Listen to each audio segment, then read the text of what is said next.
বাসায় মাছের তরকারি রান্না হলে মাছের মাথা, পেটির মাছ, পিঠের মাছ খেলেও মাছের লেজটা কম বেশি আমাদের অনেকেরই খেতে ভালো লাগে না। মাছের লেজের এই দো পেঁয়াজির রেসিপিটা তাদের জন্য। ফ্রিজ খুলতেই দেখি দুটো লেজ সামনে পড়ে গেল। লেজ দুটো বের করে নিয়ে কিছুক্ষণ ভিজিয়ে রাখার পরে ভালোভাবে ধুয়ে নিয়ে ছোট ছোট টুকরা করে কেটে নিলাম।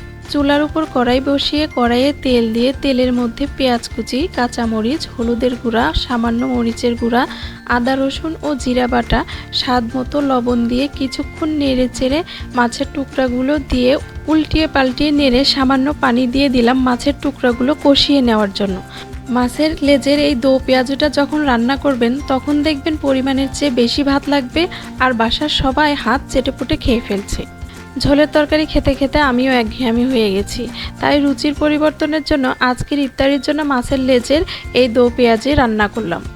যখন মাছের নিচ থেকে তেল উঠে আসবে তখন মাছগুলো কিছুক্ষণ ভালোভাবে নেড়ে চেড়ে ভেজে নিয়ে লালচে রঙের হলে নামিয়ে নিয়ে একটি ছোট প্লেটে ঢেলে নিলাম। মাছের লেজের এই রেসিপিটা আপনারাও বাসায় রান্না করে খেয়ে দেখতে পারেন।